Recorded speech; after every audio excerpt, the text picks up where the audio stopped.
রিহান, বারবার তো মাপ চাইছি। আচ্ছা তুমি বলো, কি করলে তুমি আমাকে মাপ করবে? কি করলে তোমার কষ্টটা একটু কমবে? বলো, আমি তাই করব। পারবে আমি যেগুলো বলবো সেগুলো মানতে? অবশ্যই পারবো। তাহলে তুমি আমার কথায় তোমার বাবা মাকে ছাড়তে পারবে? বাবা মাকে তো ছেড়ে এসেইছি, এই ছাড়া সেই ছাড়া নয়, একেবারে ছাড়তে হবে। আর কোনোদিন তুমি তোমার বাবার বাড়ি যেতে পারবে না। আমি কিছুক্ষণ চুপ থেকে বললাম, আর কি কি করতে হবে? আমরা এক ঘরে থেকেও দুজনে আলাদা বিছানায় থাকবো। রিহান, হ্যাঁ, এটা আমার দ্বিতীয় শর্ত। আর তোমাকে তোমার প্রিয় মোবাইল ফোনটা ছাড়তে হবে। ফোন ছাড়তে হবে কেন? কারণ তোমার কাছে যতক্ষণ ফোন থাকবে ততক্ষণ আমার মনে হবে তুমি আরিফের সাথে যোগাযোগ করো। কিন্তু ফোন ছাড়া আমি বাবা মার সাথে কথা বলবো কিভাবে? তাদের সাথে যখন কোনো সম্পর্কই থাকবে না, কথা বলার কি প্রয়োজন? আপুর সাথেও কথা বলতে পারবো না?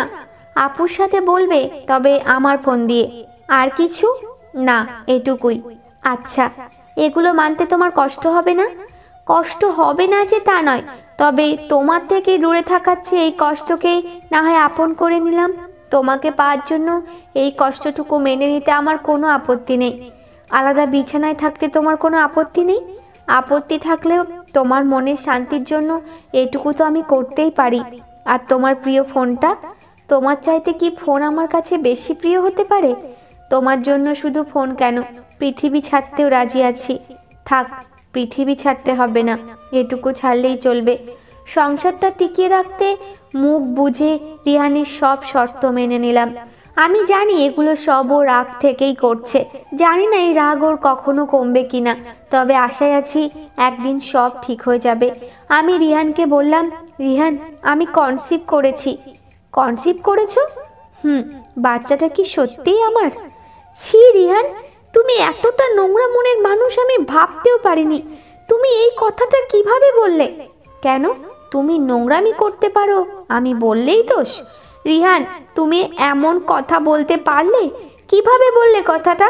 এখন তো আমার মনে হচ্ছে তোমার সাথে ডিভোর্স হয় আমার জন্য ঠিক ছিল। প্লিজ ফারিয়া, তুমি আমার চোখের সামনে থেকে যাও। আমার তোমাকে একদম সহ্য হচ্ছে না। আমি কাঁদতে কাঁদতে অন্য রুমে চলে গেলাম। রিয়ানের সব কিছু মেনে নিলেও এই কথাটা আমি কিছুতেই মেনে নিতে পারছি না। রিয়ান আমাকে এইভাবে অপমান না করলেও পারত। সারা দিন শুধু শুয়ে শুয়ে কেঁদেছি, কোনো দিশকুল খুঁজে পাচ্ছি না। কত বড় মুখ করে বাড়ি থেকে পালিয়ে এসেছিলাম, ভেবেছিলাম মাপ চেয়ে সব কিছু ঠিক করে নেব, কিন্তু এখন বুঝতে পারলাম কোনো কিছুই আর ঠিক হওয়ার নয়। বিকেলের দিকে রিয়ান আমার ঘরে আসলো, পাশে এসে বসলো। সরি। আমি অন্যদিকে মুখ ফিরিয়ে নিলাম। আমাকে মাফ করে দাও, আমি রাগের মাথায় কি বলতে কি বলে ফেলেছি বুঝতে পারিনি। রিয়ান, এমন কথা কেউ হাজার রাগের মাথায় বললেও সেটা ক্ষমা করা যায় না। তুমি যেই কথাটা বলেছো, আল্লাহর আরশ পর্যন্ত কেঁপে যাবে এমন কথা শুনে। আসলে এটা আমার মনের কথা না, তোমাকে একদম গভীরভাবে কষ্ট দেওয়ার জন্যই এই কথাটা বলেছি, কিন্তু তোমাকে কষ্ট দিয়ে আমি আরো বেশি কষ্ট পাচ্ছি। রিহান আমার হাতের ওপর ওর হাতটা রাখলো। আমি নিজের হাত সরিয়ে নিয়ে বললাম, প্লিজ তুমি আমাকে স্পর্শ করবে না। তোমার ছোঁয়াতে ভালোবাসা নয়, ঘৃণা হচ্ছে আমার। সরি বললাম তো, মাফ করে দাও। চলো ডাক্তারের কাছে যাব। কেন? অ্যাবর্শন করতে। ফারিয়া, আমি কিন্তু তোমার কাছে ক্ষমা চেয়েছি, তুমি কিন্তু এখন বাড়াবাড়ি করছো। তুমি না প্রশ্ন করেছো এই বাচ্চাটা তোমার কিনা? আমি বলবো না, এই বাচ্চাটা তোমার না, এইটা আমার একার বাচ্চা। আর আমি সিদ্ধান্ত নিয়েই নিয়েছি আমি এই বাচ্চা রাখবো না। আমার বাচ্চা নষ্ট করার মতো এত বড় সাহস দেখিও না, তাহলে কিন্তু কি করবে? নিজেকে শেষ করে দেব। এই বলে রিহান ঘর থেকে চলে গেল। আমি চিৎকার করে কাঁদতে কাঁদতে বলতে লাগলাম, কেন এভাবে কষ্ট দিচ্ছ আমাকে রিহান? প্রতিশোধ নিচ্ছ? আমি জানি এগুলো কোনোটাই তোমার মনের কথা নয়, রাগে বলেছ। কিন্তু রিহান, রাগ হলেই সব কিছু বলা যায় না। কিছু কথার আঘাত এতটাই বিষাক্ত হয় যে বিশ্ব তার কাছে দুর্বল হয়ে যায়। রিহানের সাথে এক ছাদের নিচে আর থাকতে ইচ্ছে করছে না। ওর এমন কথাই ঘৃণা হচ্ছে আমার।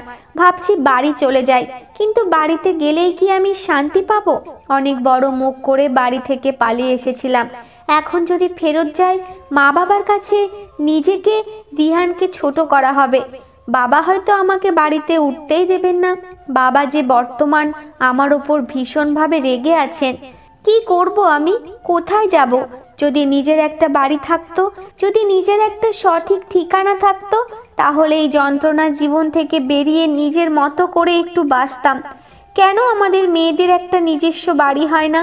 কেন সারা জীবন অন্যের বাড়িতে অন্যের ভরসায় বাঁচতে হয়?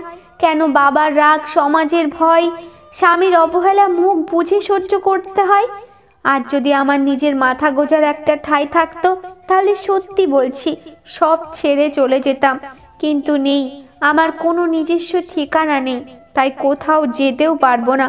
রিহানের এত অপমান, লাঞ্ছনা, বঞ্চনা সহ্য করেই সংসার করে যেতে হবে আমাকে। এছাড়া আর কী বা করতে পারি আমি? এই সব হলো আমার ভুলের শাস্তি। ভুল যখন করেছি তার মাসুলও তো গুনতে হবেই। রিহানের বলা কথাগুলো বারবার ধারালো অস্ত্রের মতো বুকে আঘাত করছে। যতবার মনে পড়ছে নিজেকে অনেক নিচু একজন মানুষ মনে হচ্ছে। আমি রিহানের মুখে এমন কিছু শুনবো কখনো আশা করিনি। অবশ্য রিহানও আমার কাছে অন্য কিছুই আশা করেছিল, কিন্তু বিনিময়ে কষ্ট পেয়ে এখন আমাকে ওর কথার আঘাতে আঘাত করতে চাইছে। যদিও রিহান ক্ষমা চেয়েছে, কিন্তু রিহানকে ক্ষমা করতে পারলেও যতদিন বেঁচে থাকবো ওর এই নোংরা কথাটা ভুলতে পারবো না। মেনে নিলাম ওর সব অপমান। সংসার বাঁচাতে নীরব শ্রোতার মতো ওর কথাগুলো এক কান দিয়ে শুনে অন্য কান দিয়ে বের করে দিলাম। রিহানের সব অপমান ভুলে যাওয়ার চেষ্টা করব। আপু তো বলেছিল সংসার বাঁচাতে হলে মেয়েদের অনেক কিছুই করতে হয়।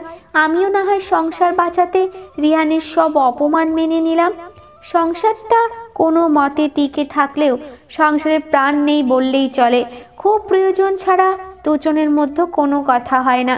রিহান সকালে অফিসে চলে যায়, রাতে আসে। আগে দুপুরে বাসায় আসতো, খাওয়া দাওয়া করে রেস্ট নিয়ে পরে আবার অফিসে যেত। ইদানিং দুপুরেও বাসায় আসে না, রাতেও দেরি করে আসে। খেতে দিলে খায় না, বলে বাইরে থেকে খেয়ে এসেছি। রিহান খায় না বলে সারাদিনে একবার রান্না করি, মেয়ে আর আমি খাই। মাঝে মাঝে রান্নার আলসেমিতে রাতে না খেয়েই ঘুমিয়ে যায়। আগে মন খারাপ হলে রিহানের সাথে বক বক করে মন ভালো করতাম। এখন মন খারাপ হলে ফারহানার কাছে গিয়ে কান্না করি। ফারহানা আমাকে খুব বোঝায় আর বলে, দেখবে একদিন সব ঠিক হয়ে যাবে, ধৈর্য ধরো। আর আমার কাছে এভাবে না কেঁদে আল্লাহর কাছে কাঁদো।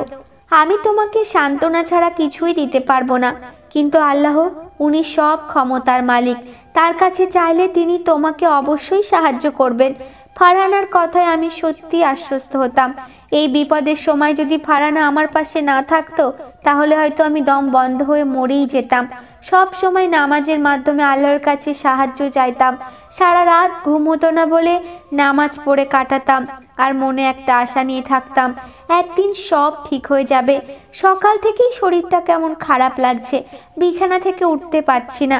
মেয়ে বারবার কিছু খেতে চাইছে, কিন্তু বিছানা থেকে উঠতে গেলেই মনে হচ্ছে মাথা ঘুরে পড়ে যাব। তাও রাইমার ডাকে না উঠে পারছি না। যেই বিছানা থেকে উঠে দাঁড়ানোর চেষ্টা করলাম, মাথা ঘুরিয়ে অজ্ঞান হয়ে পড়লাম। যখন চোখ খুললাম, মাথার কাছে রিহান, ফারহানা, রাইমা আর ডাক্তারকে দেখতে পেলাম। ডাক্তার আমাকে বললেন, আপনি মনে হয় ঠিক মতো খাওয়া দাওয়া করেন না, প্রেশার অনেক লো হয়ে গেছে। খাওয়ার জন্য না, এই বাচ্চাটা পেটে আসার পর থেকেই আমার মাথা ঘোরানো রোগটা হয়েছে। বাচ্চা আসার জন্য এই সমস্যা হয়নি, আসলে আপনার শরীর প্রচুর দুর্বল। এই সময় একটু বেশি বেশি খেতে হবে, অন্য সময়ের তুলনায় খাবার ও রেস্ট বেশি নিতে হবে। টেনশন করা যাবে না। ঘুম কম হলে, টেনশন করলে প্রেশার বেড়ে যাবে। প্রেশার বেড়ে গেলে হাত পায়ে পানি আসে, যা গর্ভবতী মায়ের জন্য বিপজ্জনক। আর আপনি তো দ্বিতীয় মা, এই ব্যাপারে তো আপনার যথেষ্ট জ্ঞান থাকার কথা। রিহান বলল, ডাক্তার, ওষুধ কি আপনার কাছে আছে নাকি বাইরে থেকে কিনে আনতে হবে?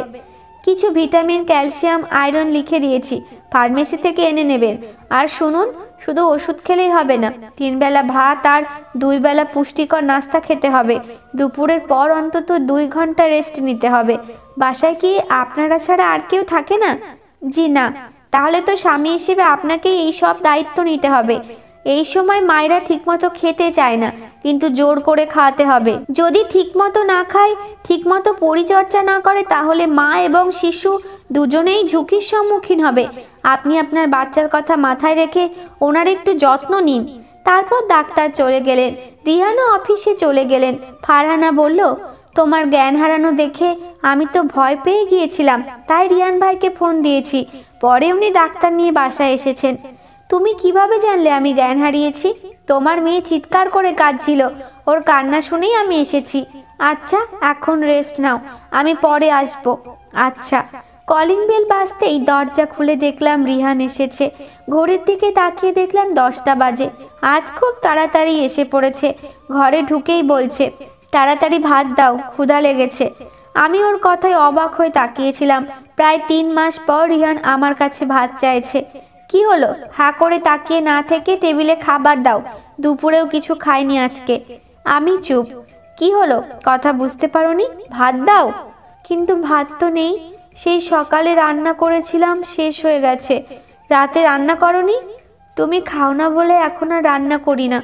এটা কোনো কথা হলো? আমি খাই না বলে কি রান্না করবে না? রাইমা কি খেয়েছে রাতে? সকালের ভাত ছিল, খাইয়ে দিয়েছি। আর তুমি? আমিও। এভাবে অনিয়ম করে খাও বলেই তো অসুস্থ হয়ে পড়েছো। আচ্ছা, তুমি ফ্রেশ হও, আমি চুলায় ভাত বসিয়ে দিচ্ছি।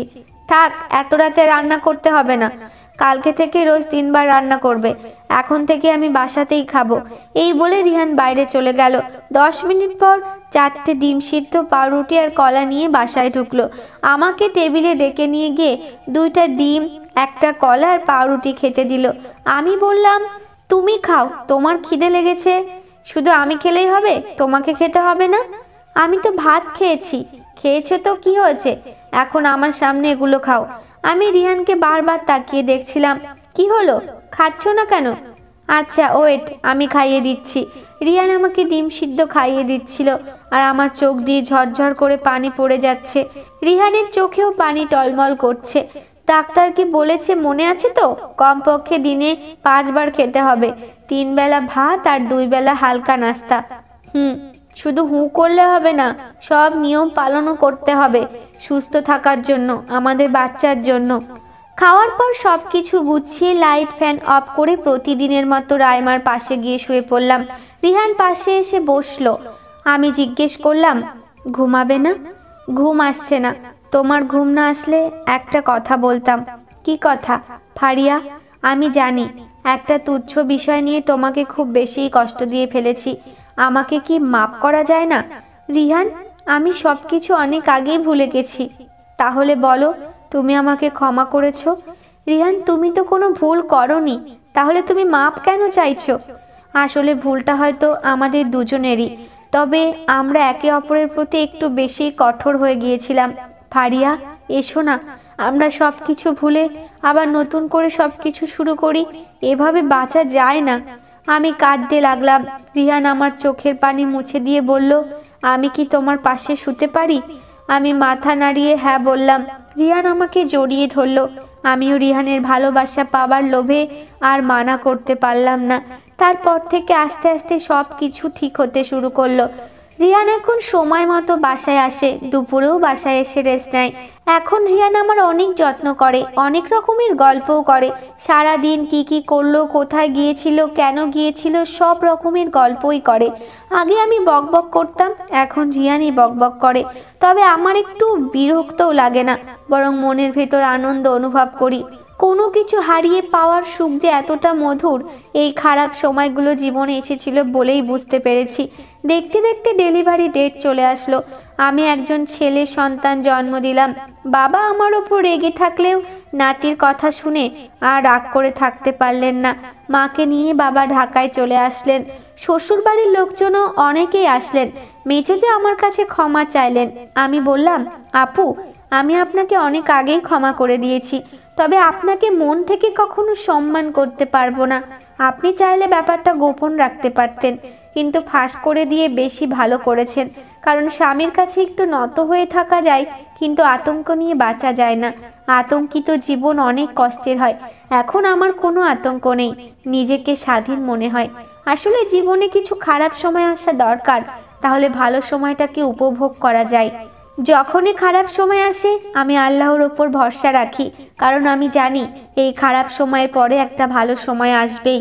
সেদিন চিঠির কথাটা ফাঁস হয়েছিল বলে আল্লাহর কাছে অনেক অভিযোগ করেছিলাম, কিন্তু এখন মনে হচ্ছে ফাঁস হওয়াটাই ঠিক হয়েছে। মিথ্যে নিয়ে ভয়ে বাঁচার চেয়ে সত্য নিয়ে স্বাধীনভাবে বেঁচে থাকবো। হ্যাঁ, মাঝখানে কিছু সময় খুব খারাপ কেটেছে, তবে পরিণতিটা কিন্তু সুখেরই হয়েছে। এর জন্যই কথায় আছে, আল্লাহ যা করে ভালোর জন্যই করে। এটা আমি মনে প্রাণে বিশ্বাস করি। আমাদের সাথে কোনো কিছু খারাপ হলে আমরা সহজেই ভেঙে পড়ি, ভাবি আল্লাহ কেন আমাদের এমন বিপদের মুখে ফেললেন। খারাপ সময়ের পরে যখন ভালো সময়টা আসে, তখন আমরা আল্লাহর উদ্দেশ্যটা বুঝতে পারি। বন্ধুরা, এই সুন্দর গল্পটা এখানেই সমাপ্ত। আসলে এটা কোনো গল্প নয়, অনেক বাস্তব কাহিনী মিশে আছে এই গল্পে, তাই অন্য গল্পের মতো খুব বেশি সাজাতে পারিনি হয়তো। ভুল ত্রুটি ক্ষমা করে অবশ্যই আপনারা সকলে একটা সুন্দর কমেন্ট করে যাবেন যে গল্পটা আপনাদের কেমন লাগলো। আর ভিডিওটিতে একটা লাইক করে অবশ্যই চ্যানেলটি সাবস্ক্রাইব করে আমাদের সাথে থাকবেন। অসংখ্য ধন্যবাদ সবাইকে আজকের ভিডিওটি সম্পূর্ণ দেখার জন্য। আর এই ভিডিওর প্রতিটি পর্বের লিঙ্ক আমাদের কমেন্ট বক্সে আর এই ভিডিও ডেসক্রিপশন বক্সে দেওয়া থাকবে, অবশ্যই দেখে নেবেন।